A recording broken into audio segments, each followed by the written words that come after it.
करेंगे, नया topic heading डाल लेंगे? नहीं, वो तो मैंने केवल सिलेबस लिखवाया था कि ये टॉपिक आपके आएंगे। अब सीक्वेंस जो हम करेंगे ना, जिससे ज्यादा क्वेश्चन पूछे जाते हैं वो करेंगे, ठीक है? टिक करते रहना बस, जो जो क्वेश्चन चैप्टर आपका चलता रहे। सेकंड टॉपिक डालेंगे आप कैलेंडर।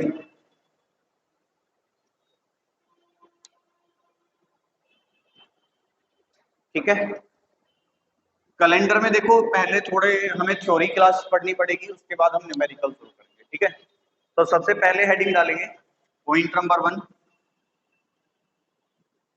प्रथम भारतीय कैलेंडर का नाम, प्रथम भारतीय कैलेंडर का नाम विक्रम संवत था।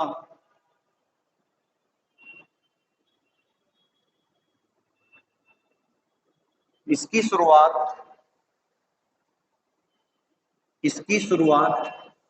58 बीसी में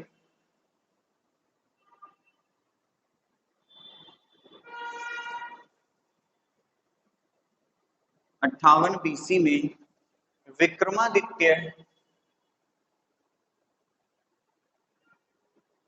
विक्रमादित्य नामक दक्षिण भारतीय शासक के द्वारा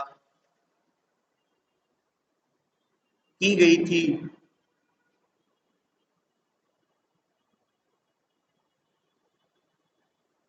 यह कैलेंडर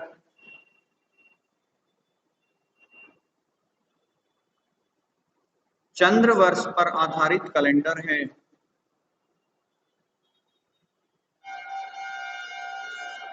यह कैलेंडर चंद्र वर्ष पर आधारित कैलेंडर है।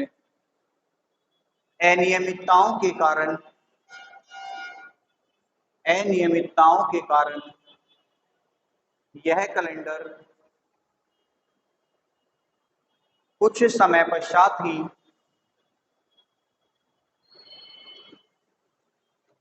चंद्रवर्ष को अंग्रेजी में बोलते हैं लूनर ईयर।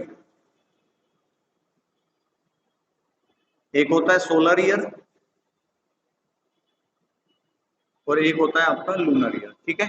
सोलर ईयर जो होता है वो सौर वर्ष होता है और लूनर ईयर जो होता है वो चंद्र वर्ष होता है। क्या लिखा हमने? प्रचलन से बंद हो गया या प्रचलन से बाहर हो गया।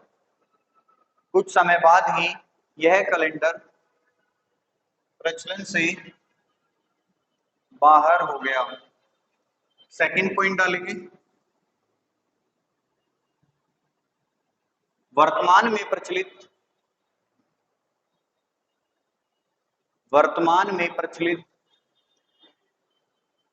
भारतीय कैलेंडर का नाम, वर्तमान में प्रचलित भारतीय कैलेंडर का नाम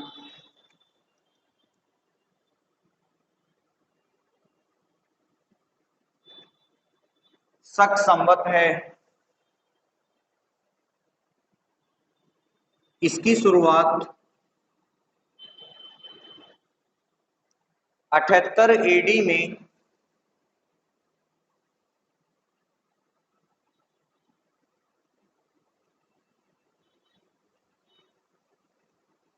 कनिष्क के द्वारा की गई थी।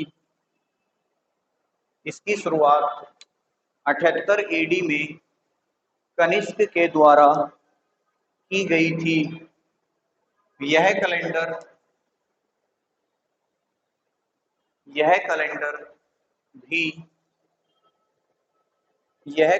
भी चंद्र वर्ष पर आधारित कैलेंडर है। यह कैलेंडर भी चंद्र वर्ष पर आधारित कैलेंडर है। इस कैलेंडर का प्रथम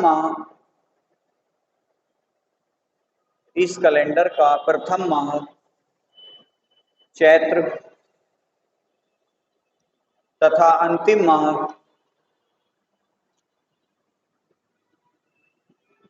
फाल्गुन होता है।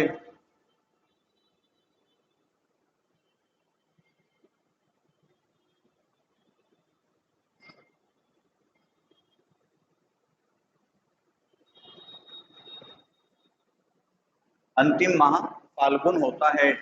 22 मार्च 1957 से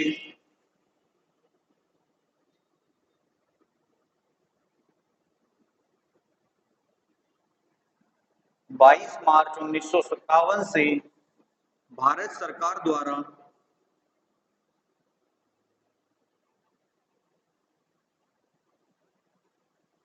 इस कैलेंडर का प्रयोग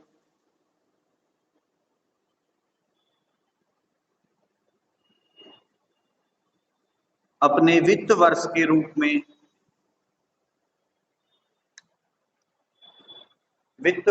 रूप में लगातार करती आ रही है।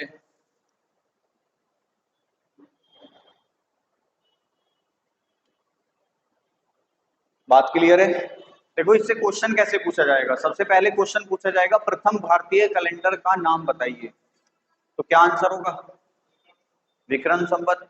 कब शुरू हुआ था? 58 बीसी में। किसने शुरू किया था? विक्रमादित्य ने। ठीक है।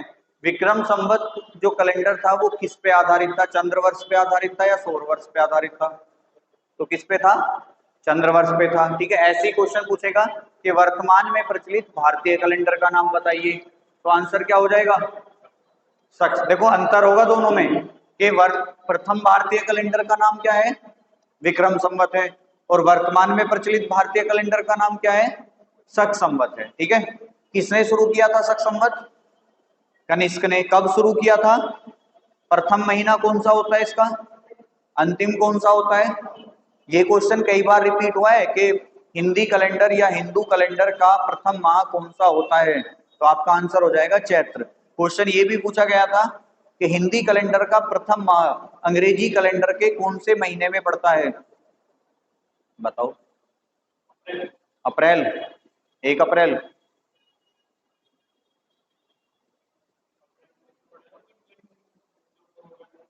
हिंदू नववर्ष 1 अप्रैल। वो तो सब बकवासबाजी है। पहली बात तो जो हिंदू महीना पड़ेगा ना वो हमेशा अंग्रेजी महीने के बीच में पड़ेगा। ठीक है। हमेशा की बात है कि बीच में पड़ेगा, क्योंकि जो हिंदू महीना बदलता है वो अमावस्या के बाद बदलता है। परसों कल ही तो गई है अमावस्या, गई है ना। तो आज से नेक्स्ट मंथ लग गया होगा शायद। या तो अमावस्या से लगता है या पूर्णिमा से लगता है। मेरे ख्याल से तो या हाँ मतलब इन दोनों में से एक लगता है। तो पूर्णिमा भी कब आएगी? अब 15 दिन बाद आएगी। तो उसमें भी क्या चल रहा होगा? कोई दूसरे महीने का बीज चल रहा होगा, मतलब 10-12 के आसपास तो पहुंच ही गया होगा। क्योंकि भाई कल कितनी तारीख थी? 20 थी। तो आने वाले 15 दिन में क्या तारीख आएगी? 5-6 तारीख आएगी।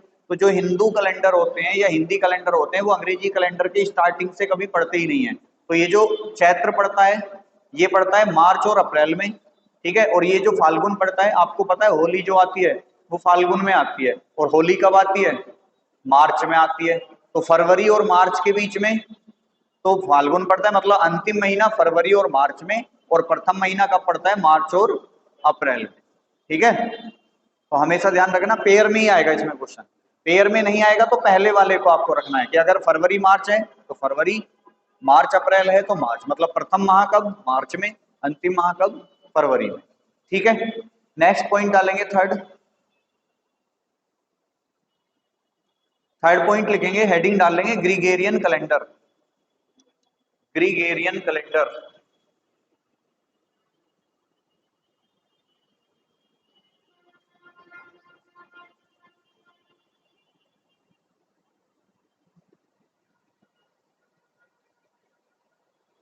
इसकी शुरुआत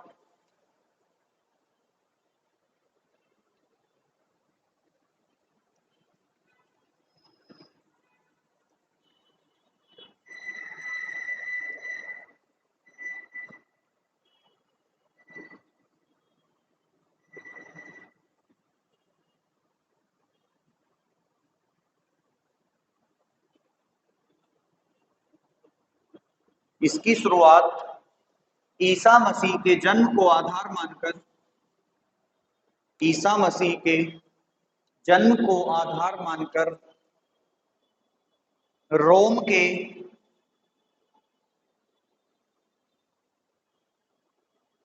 रोम के 13वें 13th लिख लेना, मतलब नंबर में लिख लेना 13 TH।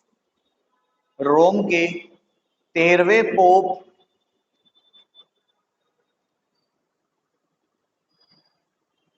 रोम के 13वें पोप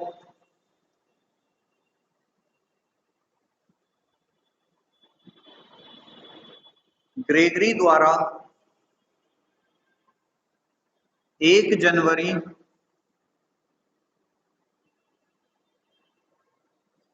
सन 1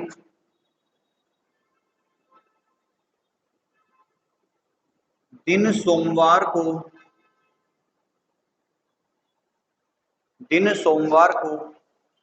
की गई थी। यह कैलेंडर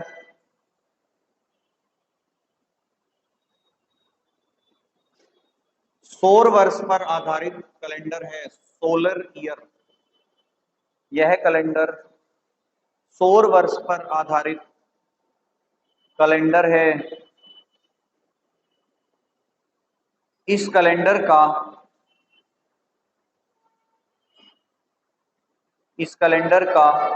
प्रथम माह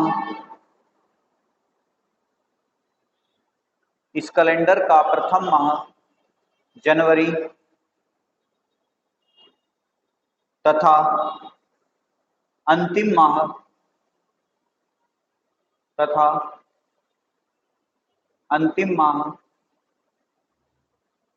दिसंबर होता है।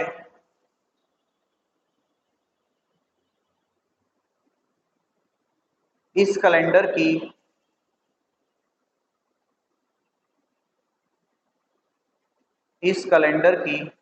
वैज्ञानिक प्रसिद्धि के कारण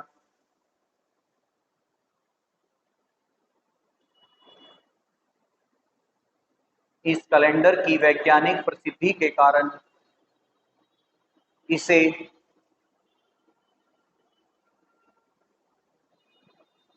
अंतरराष्ट्रीय कैलेंडर की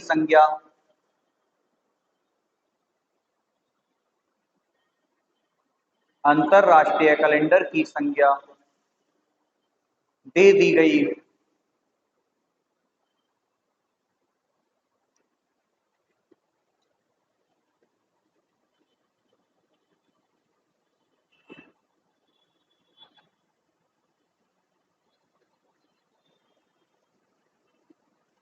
ठीक है, अब देखो सवाल कैसे आएगा।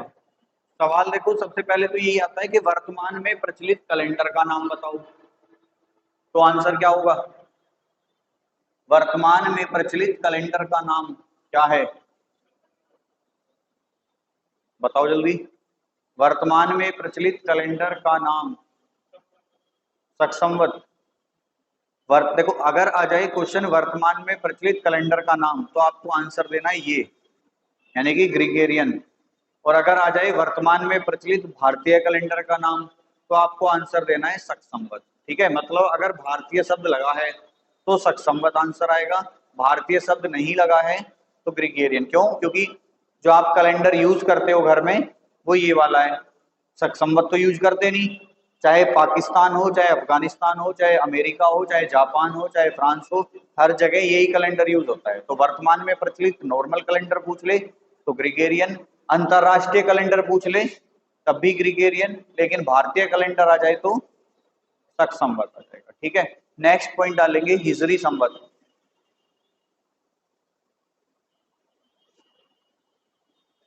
इसकी शुरुआत, मतलब हद हो गई।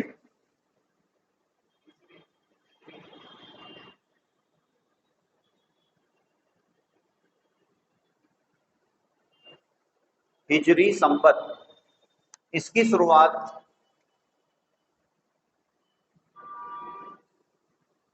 मोहम्मद साहब द्वारा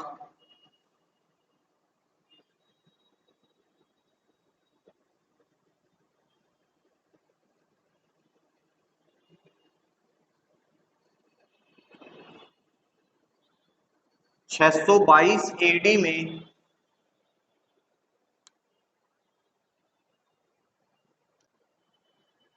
622 एडी में मक्का मदीना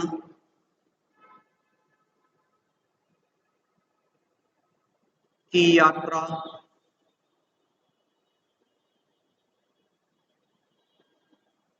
मक्का मदीना की यात्रा समाप्त करने के बाद की थी। यह कैलेंडर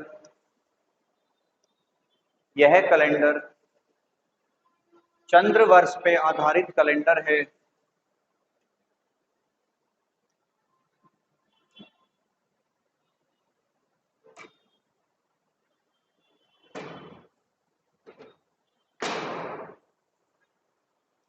यह कैलेंडर चंद्र वर्ष पर आधारित कैलेंडर है। ठीक है जी, ये थी आपकी लगभग इस चैप्टर की थ्योरी। अभी वैसे खत्म नहीं हुई है। जो न्यूमेरिकल पार्ट आता है वो भी आपका इसी वाले चैप्टर से आता है, ग्रीगेरियन वाले टॉपिक से। मतलब ये जो ग्रीगेरियन कैलेंडर है इसी के बारे में हम पढ़ते हैं पूरा का पूरा। तो हमें जो डिटेल में पढ़ना है वो भी कौन सा कैलेंडर पढ़ना है? ग्रीगेरियन कैलेंडर। ठीक है जी। जब हम ग्रीगेरियन कैलेंडर की बात करेंगे तो देखो, जो ग्रीगेरियन कैलेंडर में वर्ष होते हैं वो दो तरह के होते हैं। एक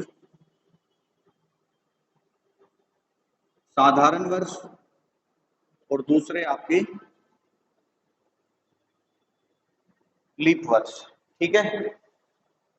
जब साधारण वर्ष की कैलकुलेशन होती है तो दिनों की संख्या रह जाती है 365, और जब लीप वर्ष की कैलकुलेशन होती है तो दिनों की संख्या कितनी हो जाती है? 366। 366 में लीप वर्ष में स्पेशल क्या होता है कि जो फरवरी मंथ होता है वो आपका कितने दिन का हो जाता है? 29 दिन का हो जाता है। ठीक है। ऐसा होता क्यों है कि ये फरवरी में हर 4 साल बाद एक दिन क्यों पड़ जाता है? सवाल तो यहीं से निकल के आता है ना, ऐसा होता क्यों है? बताओ। ये तो कॉमन सा सवाल है, कॉमन सा टॉपिक है। अगले साल ही आएगी, देखो फरवरी 29 की आएगी ना। बताओ क्यों आएगी? देखो ऐसा होता है कि हमारे सौरमंडल का केंद्र जो है वो है सूर्य। ठीक है। और पृथ्वी क्या करती है? पृथ्वी लगाती है सूर्य के चक्कर। ठीक है। और वो लगाती है पश्चिम से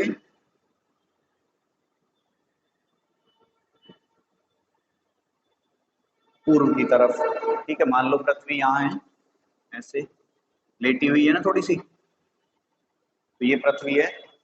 और पृथ्वी की दो गति होती है। देखो, एक तो होती है परिक्रमण गति,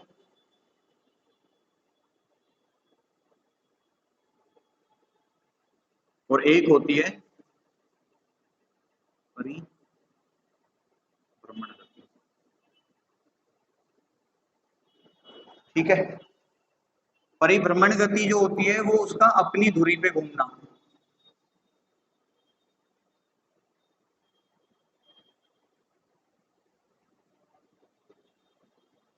अपनी धुरी पर घूमना क्या कहलाता है? परिभ्रमण गति कहलाता है, जो वो गोल गोल घूम रही है। ठीक है। जिसकी वजह से होते हैं दिन रात। ठीक है। परिक्रमण गति जो होती है वो होता है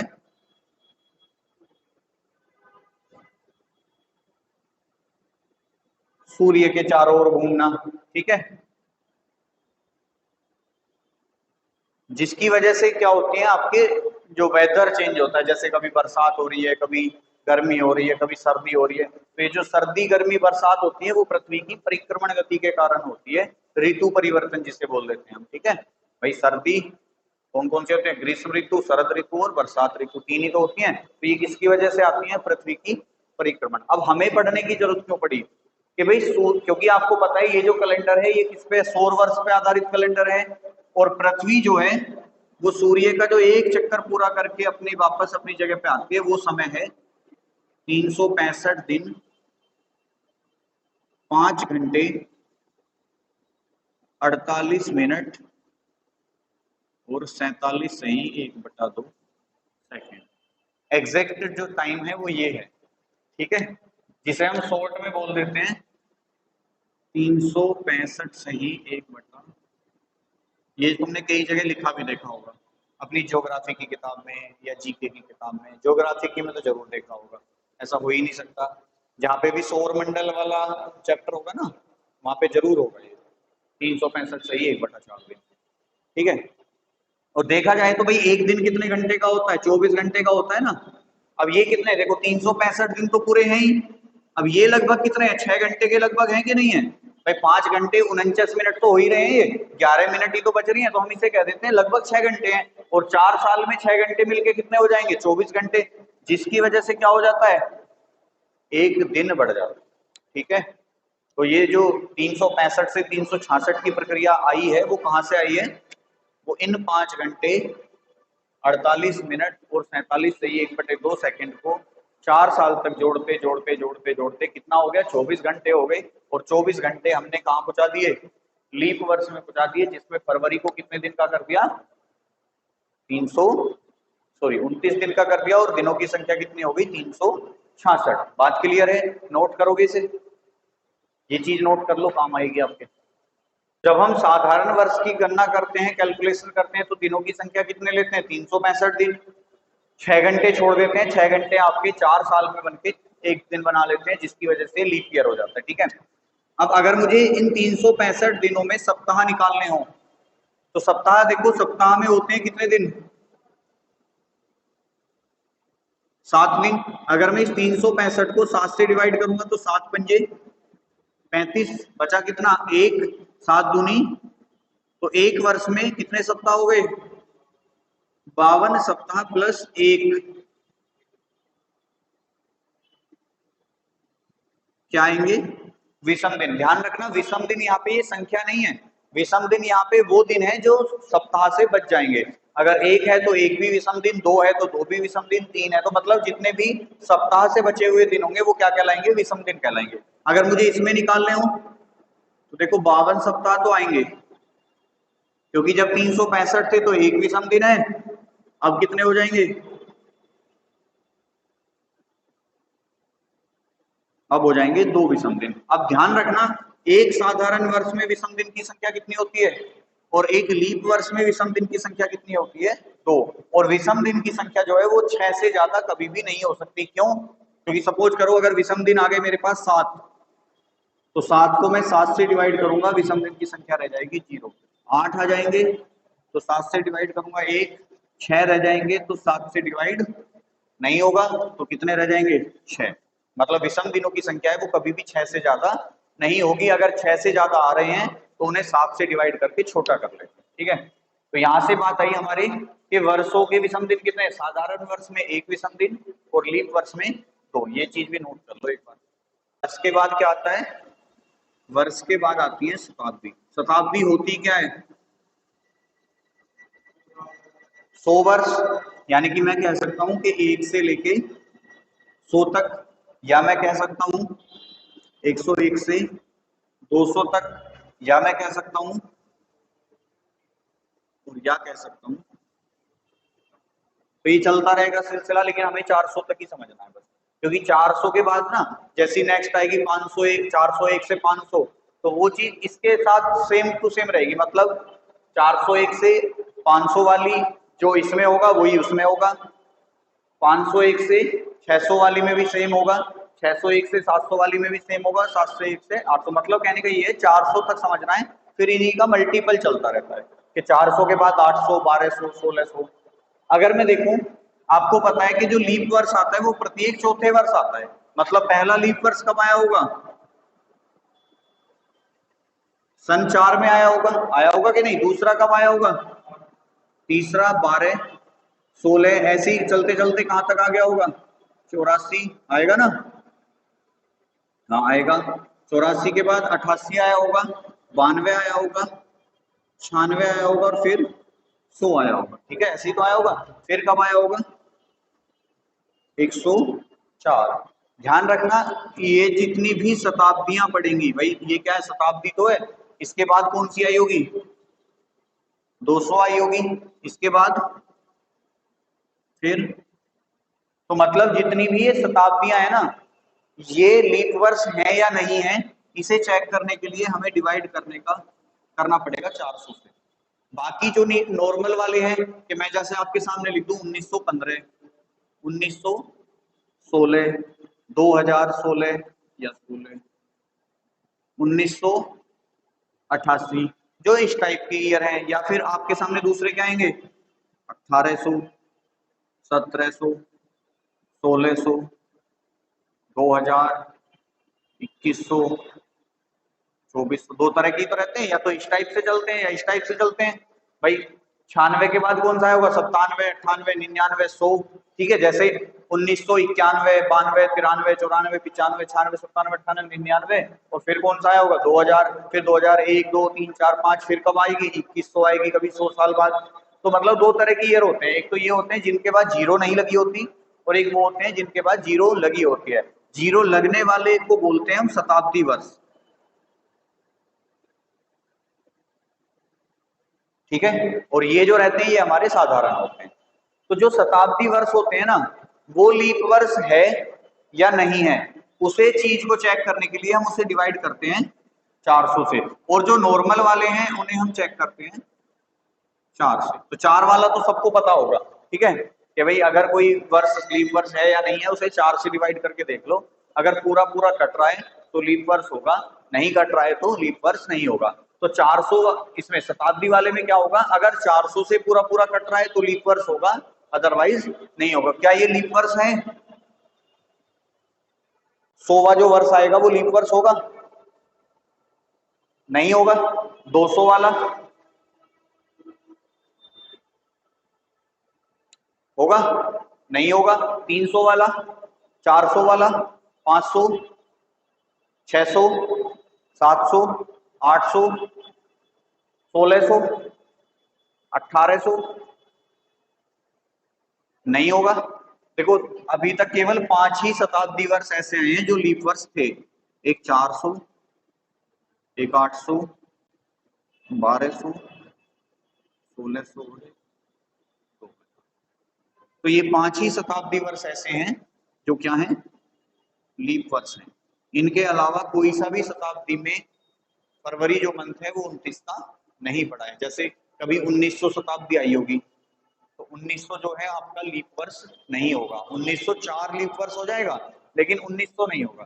तो आपको ध्यान रखना है जिनके बाद में भी जीरो लगी है ना, उसको सबको किससे डिवाइड करना है 400 से, बाकी सबको किससे कर लेना है 4 से। अगर इनमें पूछूं इनमें कौन कौन से लीप वर्ष हैं, ये 2016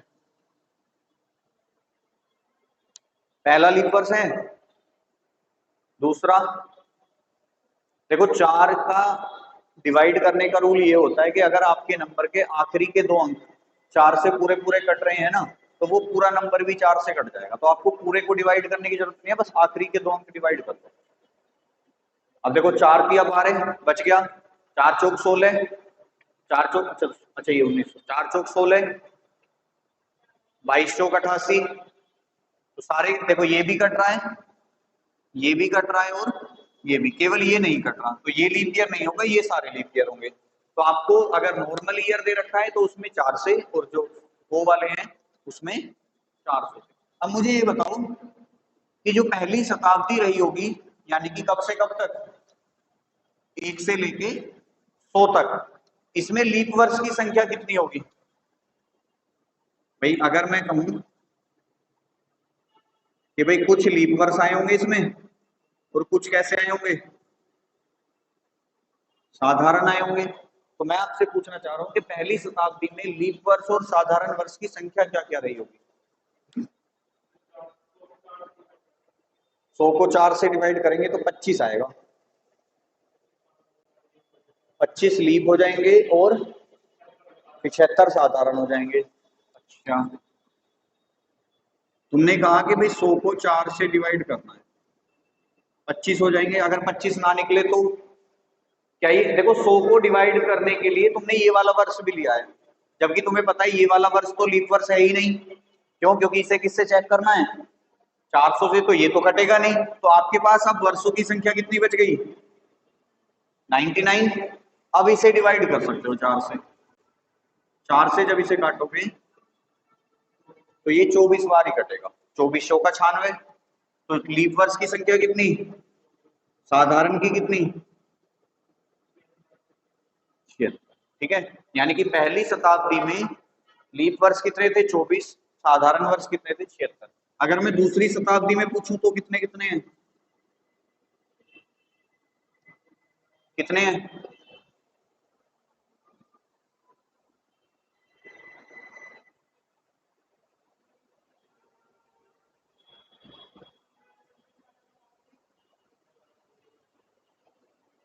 एक 199 कहां से आ गया? ये भी तो 99 ही है ना, तो जो 99 इसमें था वो इसमें है, तो जो चीज इसमें रहेगी वही इसमें रहेगी, तो यहाँ भी कितने रहेंगे? इसमें कितने आएंगे? इसमें भी सेम रहेंगे। देखो साधारण वर्ष को ऑर्डिनरी ईयर भी बोलते हैं, ठीक है, तो ये एल वाई लीप ईयर है, ओ वाई आपका ऑर्डिनरी ईयर है, ठीक है, साधारण वर्ष। तो यहाँ भी कितने हैं? क्या इसमें कुछ बदलाव आएगा? क्योंकि देखो 400 का जो वर्ष है वो लीप वर्ष होता है, तो यहाँ संख्या घट के कितनी रह जाएगी? लीप ईयर हो जाएंगे बढ़ के 25 और साधारण वर्ष हो जाएंगे 75।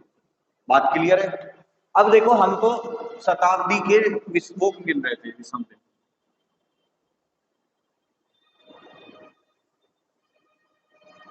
ठीक है, हमने तो शताब्दी के विषम दिन निकालने, अगर मुझे इस वाली शताब्दी में विषम दिन निकालने हो तो कितने आएंगे?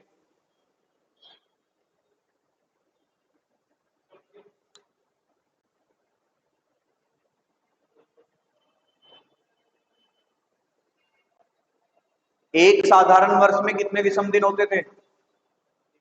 एक, और एक लीप वर्ष में कितने? अगर एक लीप वर्ष में 2 विषम दिन है तो 24 में कितने हो जाएंगे? 48 हो जाएंगे। और एक साधारण वर्ष में एक होता है तो 76 गुना 1 76 ही रहेगा ये तो टोटल पूरी शताब्दी में विषम दिन कितने? 124। लेकिन विषम दिन 6 से ज्यादा नहीं हो सकते, अब क्या करेंगे? 7 से डिवाइड करेंगे, कितना आएगा? 7 एकम 7, 7 सत्ते 49, विषम दिन कितने बच गए? क्योंकि देखो जब भी 7 से डिवाइड करोगे ना, आपको हमेशा शेषफल यूज करना है, फिर भागफल यूज नहीं करना है। तो पहली शताब्दी में विषम दिन कितने? दूसरी में कितने? इसमें भी सेम चीज है, तो इसमें भी विषम दिन कितने? तीसरी में भी 5 हैं। चौथी में भाई 25 गुना 2 यानी कि 50 और 75 गुना 1 यानी कि 75, ये बन जाएंगे 125। और जब 125 को 7 से डिवाइड करोगे तो विषम दिनों की संख्या कितनी आएगी? 6। क्यों? क्योंकि 124 को डिवाइड कर रहे थे तो 5 आ रहा था, 125 को डिवाइड करोगे तो 6। अगर तुमसे पूछे 401 से 500 तो वही चीज रिपीट हो जाएगी। लेकिन क्वेश्चन कैसे आएगा? देखो क्वेश्चन ऐसे आएगा कि प्रथम 400 वर्षों में विषम दिनों की संख्या बताओ।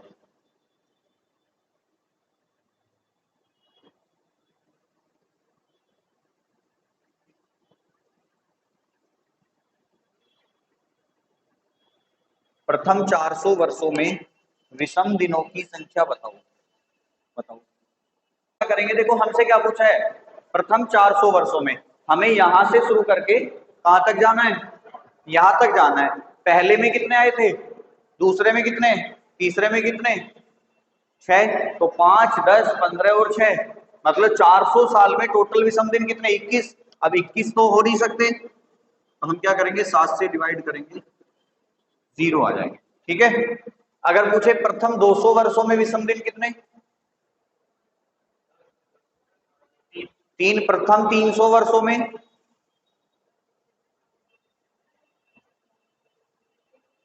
अब ध्यान रखना, प्रथम 100 वर्षों में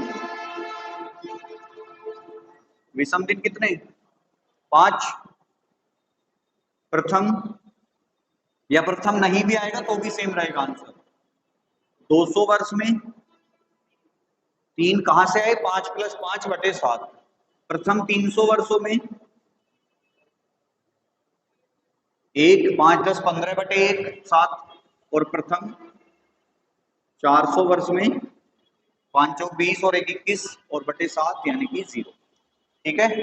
ये याद रखना कि पहले 100 वर्ष में विषम दिन कितने आए? 5। 2 पहले 200 वर्षों में कितने? 3। पहले 300 वर्षों में 1 और 400 वर्षों में 0। अच्छा, एक सवाल लीप वर्ष से होता आता है कि प्रथम 400 वर्षों में लीप वर्ष की संख्या बताओ।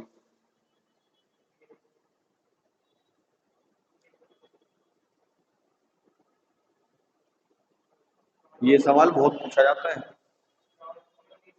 हाँ जी,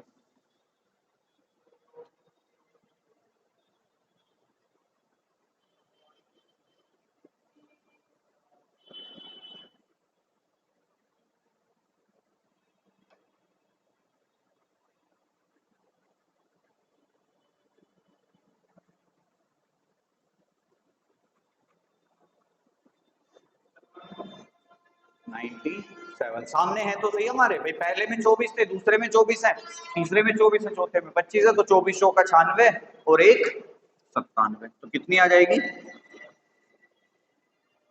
97। एक क्वेश्चन इससे पूछा जाता है, प्रथम 400 वर्षों में कितनी बार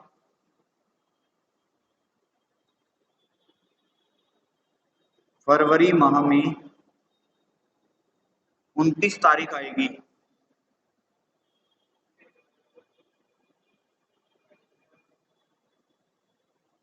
बताओ आंसर क्या होगा? 97 ही होगा, पक्की बात है? क्यों? क्योंकि जो लीप वर्ष होता है उसमें ही फरवरी 29 की होती है, तो यहाँ भी कितना आंसर हो जाएगा? 97। अब क्वेश्चन पूछता है कि प्रथम 100 वर्षों में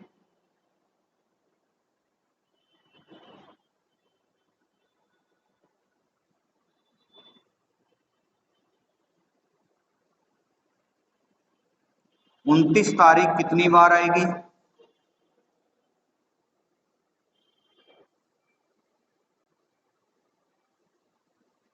बताओ। 24। देख लो, ध्यान से पढ़ो सवाल है जी। कहाँ पूछ रखा है? लिख रहा है इसने कहीं कि प्रथम 100?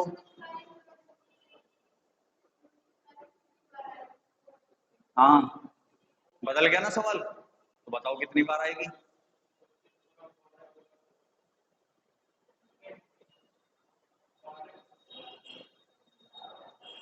बिल्कुल जनरल सवाल है, कॉमन आपके डेली यूज वाला सवाल है। अभी तक कोई सा भी ऐसा नहीं है कि जो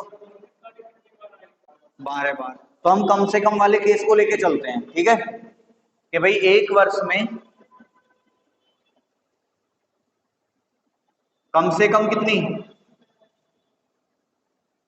11 बार तो आएगी, तो 100 वर्ष में कितनी आ जाएगी? मतलब 100 वर्षों में कम से कम 1100 बार तो फरवरी वो 29 तारीख आएगी आएगी। लेकिन 100 वर्ष में 24 साल ऐसे होते हैं जिसमें फरवरी एक्स्ट्रा आती है, तो प्लस।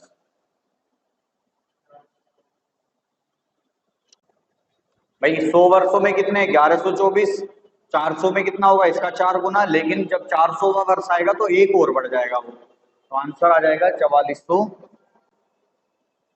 ये तो हो जाएगा 4496 और प्लस 1 यानी कि 4497। ठीक है, तो ये क्वेश्चन 4-5 जो है ना कई बार रिपीट हुए हैं एग्जाम में। ठीक है, नेक्स्ट लिखो। हेडिंग डालेंगे शताब्दी में लीप वर्षों की संख्या ज्ञात करना।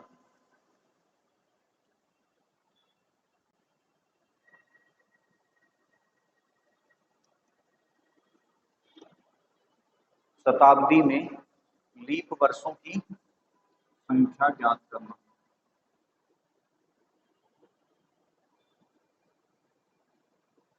ठीक है, तो शताब्दी में देखो जो लीप वर्ष होते हैं ना उनकी संख्या न्यूनतम 24 होती है और अधिकतम 25 होती है। कैसे होती है ये हमने पिछले वाले टाइप में पढ़ा था कि 1 से 100 तक कितने थे? 24 थे। 101 से 200 में 24 थे, 201 से 300 में 24 थे, लेकिन जैसे ही 301 से 400 पे आए संख्या बढ़ के कितनी हो गई? 25 हो गई थी। तो अगर शताब्दी में लीप वर्ष पूछेगा तो भाई न्यूनतम कितने होंगे, मतलब ना तो 24 से कम हो सकते हैं ना 25 से ज्यादा हो सकते हैं। अब देखो क्वेश्चन कैसे आता है, क्वेश्चन ऐसे आता है कि 1900 या 1900 नहीं, 1852 से 1951 तक लीप वर्षों की संख्या बताओ।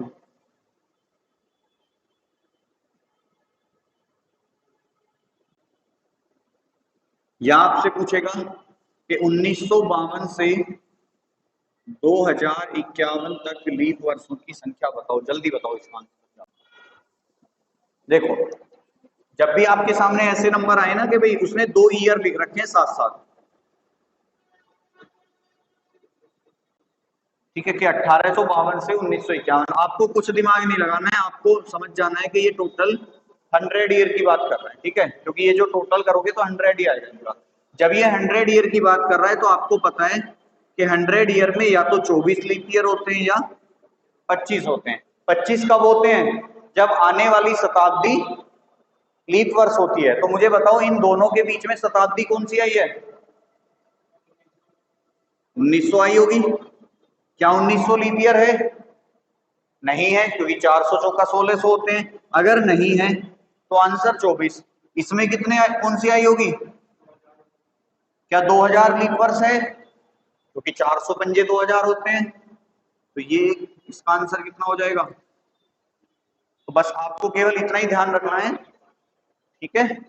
जैसे आपसे कोई पूछने लगे 1735 से लेके 1800 या 1736 आएगा इसमें, कि 1736 से लेके 1835 तक लीप वर्षों की संख्या बताओ, तो आप आंसर क्या दोगे, आप आंसर दोगे कि भाई 24 या 25 में से एक होते हैं। भाई हमें इतना पता है कि 24 या 25 में से एक है। शताब्दी कौन सी पड़ी है, 1800, जो कि लीप वर्ष नहीं है, तो इसका मतलब इसमें जो लीप वर्ष पड़ेंगे 24। जैसे मैं आपसे पूछने लगूं कि 315 से लेके 414 के बीच में कितने लीप वर्ष पड़ेंगे, ओ सॉरी हाँ कितने लीप वर्ष होंगे, तो आप कह दोगे कि 25 आएंगे, ठीक है। तो आपको जो क्वेश्चन मिलेगा वो इसी फॉर्मेट में मिलेगा, नोट कर लेना दोनों क्वेश्चन, ये दोनों कर लेना, बाकी हेडिंग बना लेंगे। परीक्षा में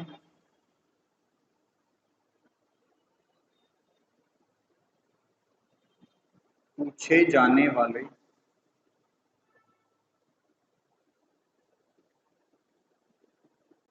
प्रश्नों के फर्स्ट टाइप है असमान नहीं समानकारी व समान महीना। दूसरी टाइप आएगी असमान तारीख व असमान महीना। तीसरी टाइप आएगी तारीख से दिन निकालना। चौथी टाइप आएगी विविध प्रश्न। तो वन बाय वन हम सारी टाइप में पढ़ेंगे। टाइप 1 डाल लेंगे सबसे पहले, समान तारीख व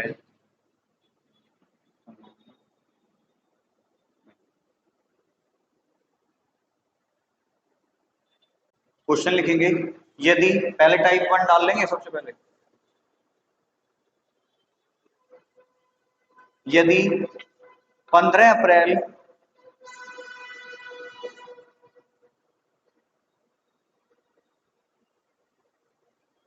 1735 को 15 अप्रैल 1735 को शुक्रवार हो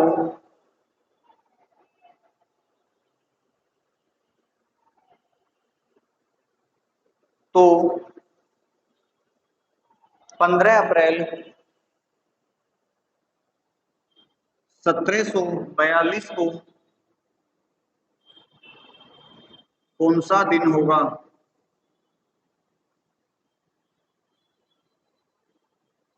दिन क्या बताया था पहले वाला?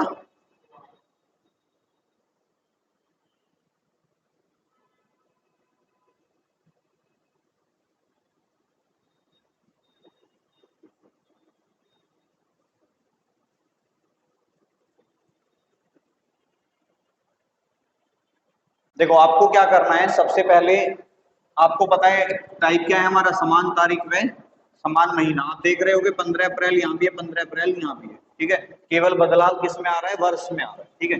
आपको क्या करना है, सबसे पहले लेना है वर्षों का अंतर,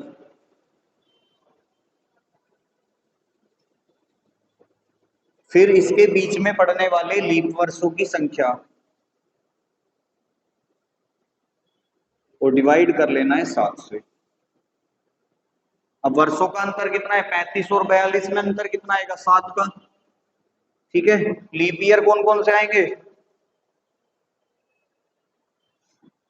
36 आएगा और 40 आएगा, तो कितने हो गए, डिवाइड किससे करना है, तो 9/7, 7 एकम 7, शेष कितना बचा, क्योंकि 7 से डिवाइड करके क्या लेना है, शेषफल लेना है, तो शेषफल कितना बचा, 2। शेषफल को कैलेंडर में बोला जाता है विषम दिन, ठीक है। तो कैलेंडर में जितने दिन सप्ताह से बच जाते हैं वो क्या कहलाते हैं, विषम दिन कहलाते हैं। तो सप्ताह से कितने दिन बच गए, 2 दिन बच गए। इन 2 दिन का क्या करेंगे, पिछले वाले दिन में ऐड कर दोगे, तो शुक्रवार में 2 दिन ऐड करोगे, तो आंसर क्या हो जाएगा, रविवार, ठीक है। बस यहाँ आपको एक बात ध्यान रखनी है कि जब आप लीप वर्ष निकालोगे ना, तो आप डायरेक्ट ये 7 को 4 से डिवाइड मत करना, यहाँ गलती हो जाएगी। जैसे आप इसमें भी देख सकते हो, 4 से जब 7 को डिवाइड करेंगे, लीप वर्ष कितने आ रहे हैं, 1 आ रहा है, लेकिन एक्चुअल में कितने हैं, 2 है। तो आपको क्या करना है, जो भी हमें ईयर दे रखा है, जैसे 1735 है, इसके बाद पहले आने वाला लीप ईयर निकाल लो। जैसे 1735 के बाद कौन सा ईयर आएगा, 1736। अब जैसे इसमें पहला ही पड़ रहा है, मान लो पहला नहीं पड़ता तो दूसरा होता, तीसरा होता या चौथा होता, बस इतना ही तो होगा ज्यादा ज्यादा। वैसे चौथा होगा नहीं, चौथा जब होगा जब ये पहले वाला लीप ईयर रहा होगा। तो अगर वही लीप ईयर है फिर कैलकुलेट कर, अब 1736 के बाद जो लीप ईयर आएगा वो 4 साल बाद ही आएगा, तो 1740, और हमें कहां तक जाना है, 42 तक जाना है, तो कितने लीप ईयर मिले, तो आपको ऐसे ही कैलकुलेट करना है, आपको डिवाइड करके नहीं निकालना है, इसमें गलत हो जाएगा क्वेश्चन। तो आंसर आ गया रविवार, नोट करो जल्दी से।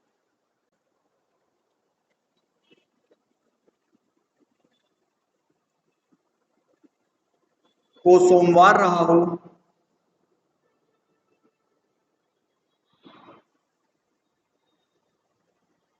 तो 21 जून 1822 को,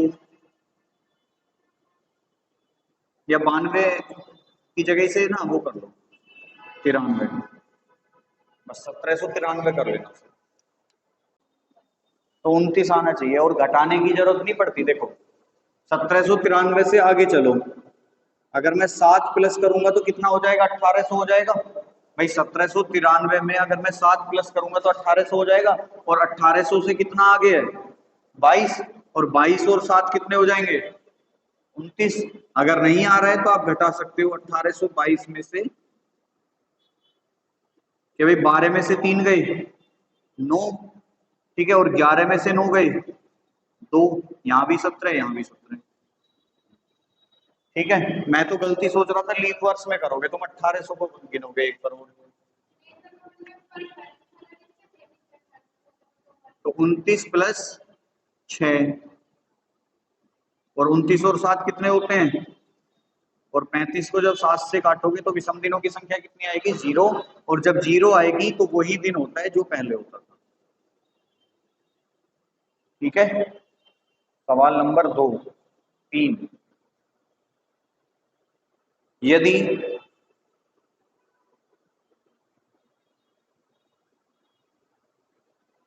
16 फरवरी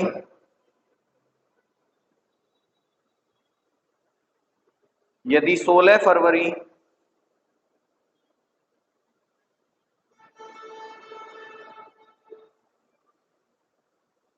2004 को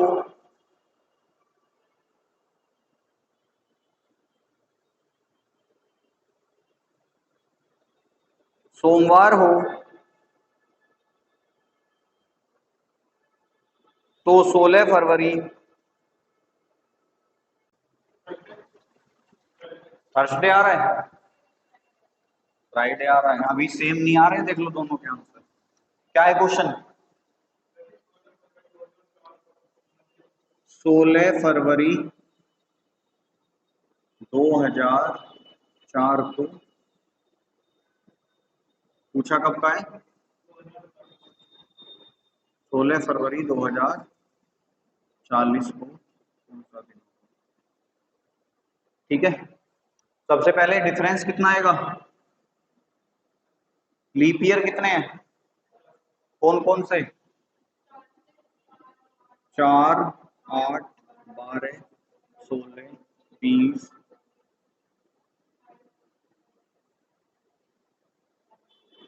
क्या ये लीप वर्ष आ गया? लीप वर्ष कब आता है? जब किसी वर्ष में 29 फरवरी आ जाती है। क्या इस 2040 की 29 फरवरी तक पहुंच गए तुम? नहीं पहुंचे ना। ध्यान रखना, जहां से चलना स्टार्ट करते हैं, ठीक है, उसके बाद में अगर फरवरी पड़ रही है, जैसे सपोज करो ये क्वेश्चन होता 16 मार्च 2004 से 16 मार्च 2040, फिर हम इसको छोड़ देते हैं। क्यों? क्योंकि इसका जो 29वां दिन था वो निकल चुका है, फिर हम इसे ले लेते। ठीक है ना, ध्यान रखना इस बात का कि जिससे चल रहे हैं, जितनी फरवरी 29 फरवरी इस बीच में हमें पड़ेंगी, केवल हमें वही कैलकुलेट करनी है। लीप वर्ष केवल वही होते हैं कि जितनी 29 फरवरी इस बीच में आएंगे। आपको पता है 16 फरवरी 2004 के बाद 29 फरवरी 2004 आने वाला है, तो इसलिए हम इसे कैलकुलेट करेंगे। फिर 29 फरवरी किस में आएगा? 8 में आएगा, भाई वो तो पूरा साल है तो आएगा ही आएगा। फिर 12 वाला भी आएगा, 16 वाला, 20 वाला, 24 वाला, 28 वाला, 32 वाला, 36 वाला। क्या 40 वाली 29 फरवरी आएगी? भाई जब हम कैलकुलेट ही 16 फरवरी तक कर रहे हैं तो 40 वाली तो 29 फरवरी नहीं आ रही, तो ये वाला नहीं लिया जाएगा। कितने हैं? 9। डिवाइड किससे करना है? तो कितना हो गया? 45/7, 7 42, शेष कितना बच गया? तो सोमवार में 3 दिन ऐड करो, मंगलवार बुधवार। आया था किसी का आंसर? नहीं आया? ये ऐसे ही आया था, ये छोड़ा था। और है जी,